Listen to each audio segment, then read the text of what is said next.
And we are live here on LinkedIn and also over on YouTube. Still trying to figure out my Instagram situation, but the good news is Meta did ask for a lot of documentation and a formal letter yesterday from myself, like signed with another notary document, all this crazy stuff. So there is hope. Maybe my IG will be back, maybe not. If not, then it's okay. Life will move on.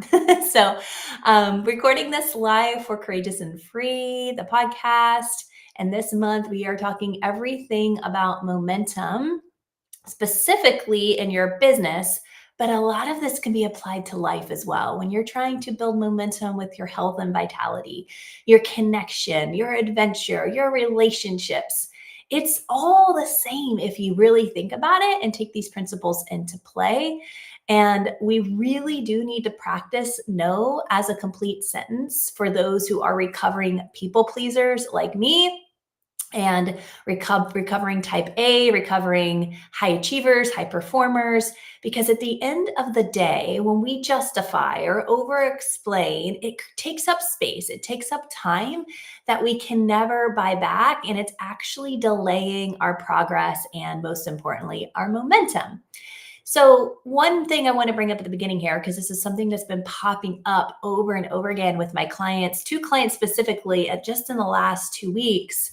And one, as we were just going back and forth in voice memos here, was about sometimes firing clients is okay. Like if you've worked with someone, whether it's been a month or 3 months or a year, and they're not to say that they're toxic in a way that's just taking your business down, but it obviously doesn't really create any fulfillment or any reward or equal energy exchange, no matter how much they pay you. It's just not a good fit. For example, I have one client right now who this person is, I flat out said probably toxic by the way that she speaks to them and their team, and how it's like last minute, hurry up and change things and approve stuff and disapprove stuff. And there's a way to share constructive feedback or criticism, and then there's a way to say things with the wrong type of tonality and energy. And so when I was telling her about, the opportunity to re-sign this client because they are approaching the end of their first 3-month agreement, she wanted to do it in an email. And it was interesting because the email she sent me was very well done, but the first option was to end the agreement, meaning just let's put a bow on this, wrap things up, and just be done. And I was like, well, if you put that first, that makes it seem like that's the choice that you want. So if that's what you really want, let's just say that and let's just be done. And we don't even have to give the other options. But if you really would like to do the other options, because it's definitely going to support their business with their marketing, their branding, their lead generation, their revenue, their bottom line, then why wouldn't you propose those things first, right? So the cool thing is they've made it I guess boundaries, and they've made it more accustomed now with this specific client. And excuse me, as I'm coming over a cold, I literally was in bed all day yesterday, but I'm like, I am not canceling stuff today. I feel good enough. I'm just a little tired. So my brain might be working a little slow today, but she has set up a parameters of boundaries of how they will communicate. Obviously, this lady crosses those boundaries all the time. And it's just having those gentle reminders like, no, remember, we said we're going to do it this way. This is how we're doing it moving forward. So anything submitted after this point will not be considered, right?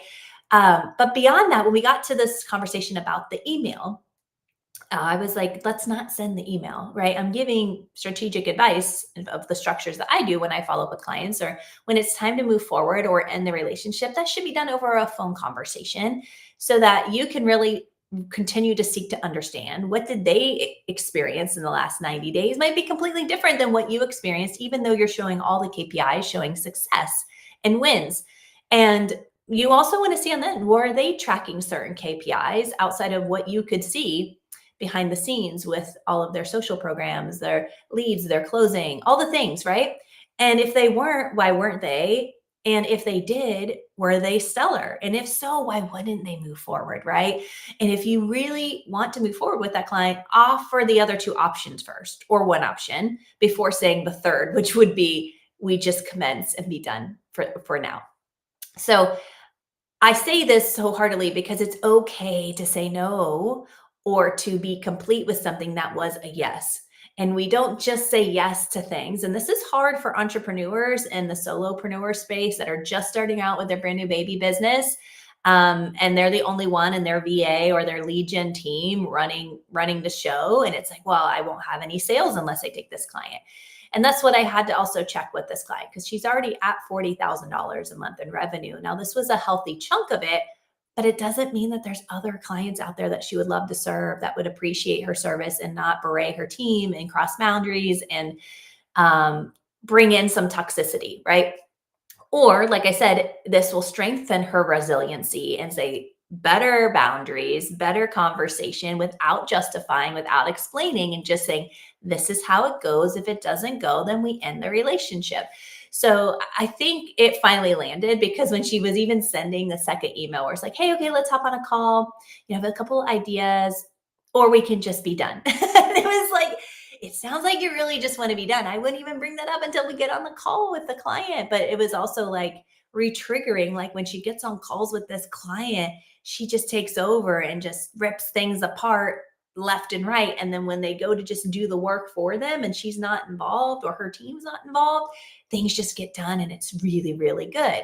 So put that in your back pocket when you're thinking about business, when you're thinking about life. Who are those people in your life that are teachers for you to permission to say no to, permission to stop justifying and stop explaining and create that space for a yes, a bigger yes, a better yes, because that will happen if you learn to say no, right?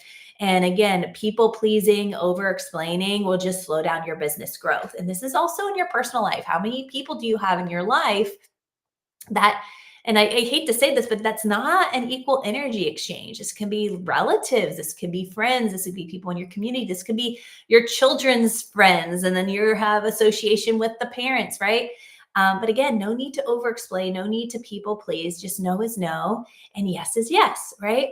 Now, how do we say clear, confident no's is the trick, right? And it's like, well, I want to do it, but I really don't think I should, or I don't want to do it, but I think I should. Like, how many times have you felt like a feeling in your body? Like, I don't want to do this, but I'm saying yes because people are used to me saying yes. Well, that's a sign right there. It's the feeling of, not just the knowing of the logic. So, what people do traditionally is they feel and they make a decision on an emotion and then they justify it with logic. So, if I feel like I don't want to do this, I'm just, this is an example, something we should practice, right? I feel like I don't want to do it, but I'm now justifying with logic. People depend on me. I always do it. If I don't do it, nobody's going to do it.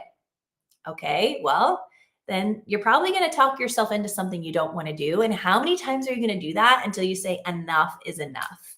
All right. So, this is why I'm sharing this with you today, because if you're trying to gain momentum in any area of your life, you have to learn how to say no. Because if you say yes to everything, there's not enough hours in the day to do all the things that you want to say yes to. Here's a quick example as well.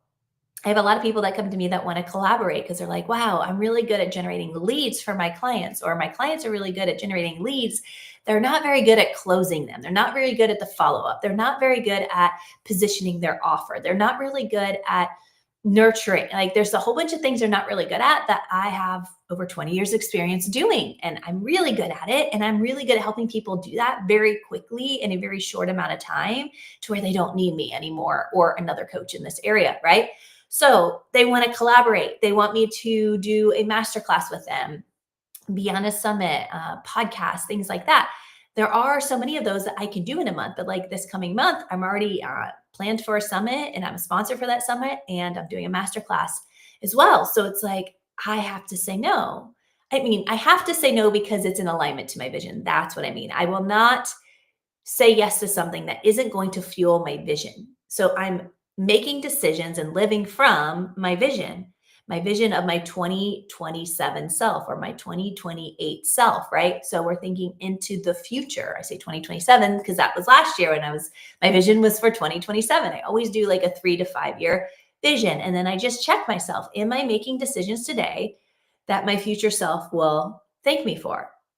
And some of these, it's not a no, no now or no, never. It's just a no for this opportunity. Let's talk about a future opportunity, right?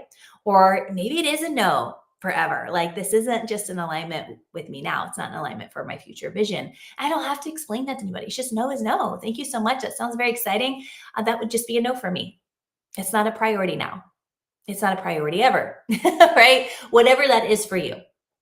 So this also leads me into what I've been helping another client with recently and my 5-week sprint. My 5-week sprint is an ROI reboot, your return on intention reboot. We can cover in 5 weeks what I've done with other clients in 90 days. And what I mean by that is really dialing in your positioning, dialing in your offer stack, dialing in how you're doing your outreach, dialing in what you think you know about your ideal clients and what they actually want, and speaking them to a way so you're not missing any of those key pieces, and then generating some revenue very quickly from that. Versus what? Delaying and saying, well, it's just my positioning. And then you take a month or 2 or 3 to figure out positioning, should not take that long. Or I have to get these other things built out. And when they tell me all the things that they have to do built out, I'm like, no, that's not true. In order to make a sale, it's connection and conversion. Let me show you how quickly you can do this. And you can build that other stuff out later or never because they're not revenue generating. Or you can do it while you're working with your clients. As long as you're a week or 2 ahead of your clients, whatever you're building out that's for them, if they're not going to have access to it, they don't need it. You only have to. And plus, if you build it out as you go along, so many people have contradicted me on this, and that's fine. That's their belief system. I don't think it's right or wrong or good or bad. It's just what it is. If you build something out like I did with sales codes last year, I revamped the whole thing and it's brand new and fresh, and I'm adding to it almost every other month. And the reason I'm doing that is because I'm realizing while working with my clients, areas and pockets of tools and resources and ideas and perceptions that they are needing at that time. And it's like, why wouldn't I add that to the self-study? Why wouldn't I add about the 4 types of buyers? Why wouldn't I add in how tonality affects and what words to get to? Why wouldn't I add in the power phrases that I use with my Rise Up clients, which is the radical intentional self expansion to unleash your unlimited potential, doing all that inner work, which is where we go really deep on these 2 phrases. It's the what if and what else, what if and what else, what if and what else. And you're like, what the heck does that even mean? Once you understand how those 2 phrases unlock so much for you, you'll be using them pretty much on a daily basis. But that also works in my sales codes, right? The what if and what else. When we're asking clients about where they are, where they want to be, and we show them the gap and how we are 1,000% certain we can help them with clearing that gap, why wouldn't they choose you, right? So, being busy. This is leading into why I shared all of that, because what happens is when we say no, we're less busy. Yes. Well, for some of my high performers and overachievers, being busy is part of like how we get stuff done and what we're so proud of as a skill or talent or our genius, right? At the end of the day. So I went from like make it happen mama to like momentum mama now, because it's not about the busyness. It's about doing the things, actually even more so than doing the things, prioritizing, intentionally prioritizing revenue generating tasks first. That's what's going to build that momentum. Or prioritizing your health first, like whatever you're focusing on, that is the priority. And you can't have 50 priorities, I'm sorry to burst your bubble. You can create a yes and you can do certain things and you can take little baby steps in multiple pockets, but let's get real. Like, what is your focus right now? What are the things out there that you are really wanting to focus on in order to have good health, which I'm saying this very lighthearted but deep here because of what I felt yesterday. I was like, wow, thank God I have a business to where if I'm down for a day, it doesn't shut down and I can move calls and I don't feel guilty about it. I used to feel guilty if I had to move a call or 2. And now it's like, no, I need to rest. I need to take care of myself. This is the priority. So when I look at my business, the first thing that's the priority is my health. This is why I do what I do in my morning rituals every single day, even on the weekends, because I'm disciplined in it. When I'm disciplined, I know that gives me freedom, and that's freedom from illness. That's freedom from dis-ease in my body, physically, mentally, emotionally, and spiritually, right? So that's momentum builder right there. When I'm in my A game of my health, and right now, today, I'm at probably 75%, and most days I'm at 110%, right? This is why you hear me kind of nasally and blah. But with that said, it's a priority. It's a part of my business. My body is business relevant, right? And so when I think about my business, now that my health is good today, what are the priorities today? Connect and convert. I have a master class that's coming up with Mani Gupta, Dr. Mani Gupta, and we are doing a really cool masterclass called Leads to Revenue. There's an attention of those words, leads to revenue. We're talking only the things that leads to revenue. She's taking care of the talk and the expertise on the lead gen side. And I'm talking about everything on the structure of a sales and positioning side, and the number one thing that's behind all objections. So if you want to jump onto that, it's March 27th.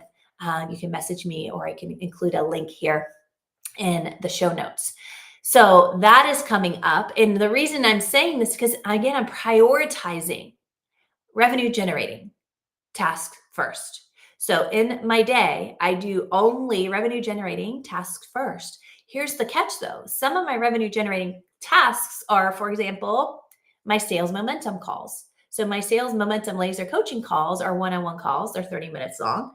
Those are revenue generating calls. So they're priority. So they're going to happen almost every day. There's at least 2 or 3 on my calendar. And I'm so grateful for those. And I used to be in the DMs scheduling them. Now I have a team that helps me with that, which is why I'm going to be talking about next week. Oh, shoot, not next week, 2 weeks, because I'm on spring break. The crucial side of buying back your time, the criticalness of knowing to invest into your business first and don't give your power away to, for example, revenue generating task would be having somebody doing some certain tasks to get you in the connection and conversation to convert. If there's tasks that have to happen and you're saying, I don't have sales, I can't hire this person because I don't have sales. Well, if it's a leads thing, why aren't you hiring a leads person so that you have people to talk to have those sales? Because it doesn't happen by happenstance, right? I have a client right now who built her business from $4,000 a month last year, and within a year and is at 40K months. And she's bummed because she's not at 100K months. And it's because she doesn't have a system in place to go from cold lead gen to close. And so what got her to 40,000 was working within her network, some soft outreach and referrals. I'm like, that's fantastic. People would dream to be at $40,000 months, and knowing that they just did it through their network and soft referrals, right? So at the end of the day, how are you prioritizing the connection to convert and not being busy with all the other things? And yes, I'm going to say the other things. Content creation. If you have more than 15 posts that speak to your ideal client and share how your magic works to solve their problems, stop posting and focus on connection and conversion. Get people on that calendar and connect and have a phone call. And if you're like, oh, but I don't want to have phone calls, I just want people to buy in the DMs. I just want to sell in my marketing. Well, if you haven't mastered that yet, and your revenue is either zero or in a dip, we have to get back to the basics of connection and conversion.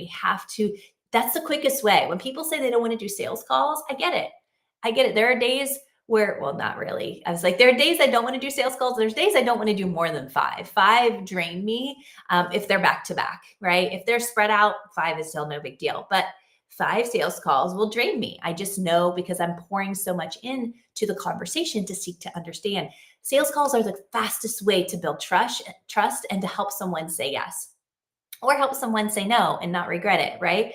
So at the end of the day, what are you doing every single day? Be honest, audit your days. What are you doing every day that's revenue generating? And I'm sorry, podcast is not revenue generating unless you've mastered the art of selling in your podcast and someone is buying every single day. You post that podcast and it goes live and you have thousands and thousands of downloads, right? If that's not the case, then put that on the side burner or just stop. And I can tell you my podcast isn't even revenue generating because I don't even do call to actions very much. Like, I'll say, this is how you can work with me, but I'm not getting massive amounts of deals from that. Now, 2, 3, 4 months later, I'll ask someone, how did you find me? Oh, I started listening to your podcast and I binged it for the last 3 months, and now I need your help, and now I can afford you. And when I hear that, I just laugh because I'm like, you could have afforded me then. I have very generous payment plans. And you gave all your power away to forcing some sales that you probably didn't even love, and you probably don't even like the clients in most cases, or at least one or two of them. I know because this is what my clients tell me when they finally join me. They're like, okay, I want this type of client. I hired these people over here. And at the end of the day, this wasn't the type of client that I wanted. And so now I have to help them reposition themselves, let go of some of those clients with the energetics of abundance and not lack, because they're afraid if they let go of that client, they're not going to have another client, which is BS. There's plenty of clients to help out there. It's just, again, practicing the know of who you really want to serve and who you don't. And it's hard. I get it. It's hard sometimes because there are clients, or sorry, I should say there's prospects out there that really, really want, they say they want the results, or they say they want the help. But when it's time to commit, they'll make up every excuse, or they'll give their power away to a circumstance, situation, or money. And that's where I gently guide them to my money codes course. I'm like, you can have my money codes course at a very inexpensive rate, a monthly payment or a pay in full. And what that will do is help you take your power back from money, and it will allow you to have that clarity and confidence to stand in your power, so that money is never a reason you say no to something that you know you really want to do. And it could be a want, or it could be a desire. It could be, hey, if I don't do this for my business this month, I'm not going to have a business. And those are the tough love conversations I get to have. I don't have to, but I get to have with my clients. And those are the tough love conversations I'm not hearing some people out there when I review their sales calls them say, because they're nervous. They're afraid to sound pushy. They're afraid to sound slimy. And I'm like, it's not slimy if you are certain you can help this person. Your job is to help them say yes, whether it's right there on that call or in the future, right? So it's not a matter of if people work with you, if they're really serious about their transformation and whatever it is, their business, their health, their relationships, whatever your service is providing them, it's when, it's when. Like, and it's okay. If you knew that you reached out to 50 people this month and you did 20 sales calls this month, and you knew 10 of them were going to close this month and the other 10 was just over the next 30, 60, 90 days, would you be mad? That's 100% closing, even though it's over 90 days. And if you're doing that every month, you're building that pipeline, would you be mad? No. And would your clients be bad? No. They'd be grateful for the fact that A, you are patient, but B, you are having these tough love, real conversations with them that nobody else has the courage to share with them. Like, that's my job as a coach. I had a client recently. We were going back and forth in the BMs. He was in my 5-week sprint. Actually, he has one more call still. And on our call, we were getting into the nitty gritty about his mindset and about lead generation. I'm like, if you don't love that part, then you need to hire that out sooner than later, because your energy is going to come off that you don't love this and you don't really give a crap. And if you don't love it and you'll give a crap, who's going to want to work with you? Even if it's just in typing, they can read the tonality of the words, right? So at the end of the day, that's the connection to conversion. And that's the doing the things that is prioritizing revenue over anything else that's just busy work, right? Because when you say, oh, I need a brand, I need a website, I need content consistently, sure you do. Once you have proof that you can sell what you're selling, and you have proof of concept of a business. Because a business isn't a business just because they have a beautiful social media page, or a beautiful LinkedIn page, or a beautiful resume, or beautiful branding. That all is great. But if there is no revenue, there's no business. And it's not even just revenue, it's consistent revenue. And this is the hard part, because this is when networking for one of my other clients was like, yeah, we're doing all these networking events and virtual and in person. I'm like, great. How many clients are you bringing in from that? They hadn't been tracking, and they're telling me that they're not making any money. So if it's not working, when are you going to pivot and do something different? When networking is not working, I'm not saying it won't work, because I'm in a couple networking groups virtually, and they're fantastic. And I've made some great connections and some people that are ready to go here in the next 2 months because they're ending a relationship with another coach and they're like, they've gotten me this far, but I feel like there's more. And there is more. There's always more. There's always more.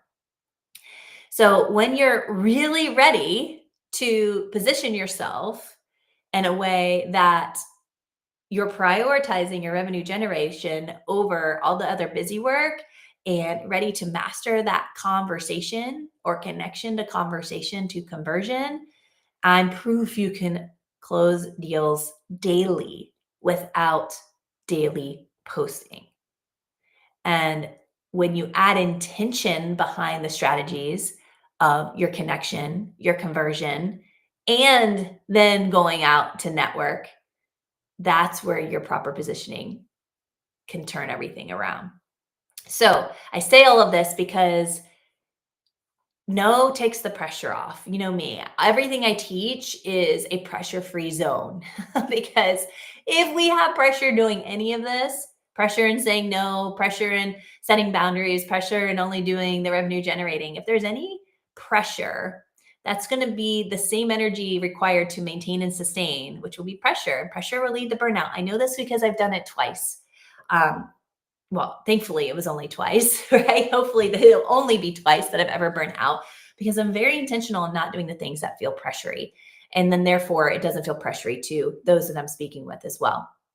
But again, when you're setting those clear boundaries, when you have expectations, but then you're releasing the attachment to the result, but continuing to expect, that's a different kind of fun, of curiosity and play that you can bring into business that keeps it fulfilling as well. So I'm going to leave you with that for today. And right now, like I said, there's only 2 ways to actually get some laser coaching from me. One would be a laser coaching call, which you could do at any time as long as there's availability. And the other would be a 5-week sprint, which is one-on-one coaching where we do an ROI reboot, which I said before, which is a return on your intention reboot or in less than a month. This is why I do 5 weeks, because some people are like, there's no way I could do that in a month. I'm like, trust me, we can cover a lot in a month because I don't allow you to be distracted by the things that are busy and not revenue generating, right? So if you're feeling a little stuck in your sales process, or you're feeling like you're stuck, it's not you. It's just a perception. And I guarantee it has something to do with your sales process that's causing this overwhelm and the stress and running in circles. This sprint is for you. And it's actually going to realign and reboot and re-amplify your return on intention, which is the new ROI, which we will personalize over the next 5 weeks. We will do your magnetic offer formula and offer stack. We'll make sure the positioning of that is solid, so solid that we're going to do our 1-pager. And here's the thing, if you have 1 to 2 hours a day to commit to coaching with me over the next 5 weeks, you will see a radical increase in your lead gen and a radical increase in your revenue in just that month. And it's something that's sustainable and consistent. We do 3 one-on-one calls. One of those can be a call review, or 2 of those can be a call review. You're going to get my market research protocol. This is going to give you all the answers to why your positioning isn't solid, because you think you know your ideal client, but when you actually do the market research, you're going to unveil what you don't know about them, which is critical to the positioning and the marketing and how you have these conversations. These are the same strategies that I use to close 31 million plus.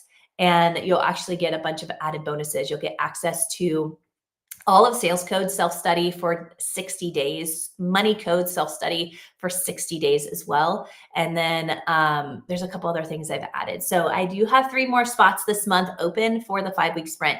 2 could start as early as tomorrow, which is Friday, or Monday. And then the other one would start in about a week. So I will leave it up to you. And if you hear this, use the word live, LIVE, for the podcast recording or this re-recording replay even, to get that 25% off while it's still available for March. So hopefully this helps you take at least one thing today, one thing to help build your momentum and what you're prioritizing right now. I guarantee there is a nugget in here that activated you that you can apply right now, today, after you've listened to this, not tomorrow, not next week, and consistently to build that momentum for what you're desiring. in service of your vision, in service of what you desire. Notice I'm saying desire and not just want, because we can want a lot of things, but what is the pure, deep rooted desire? And if you have any questions, you can meet me in the DMs over on LinkedIn or YouTube, and I'll send you off with so much love.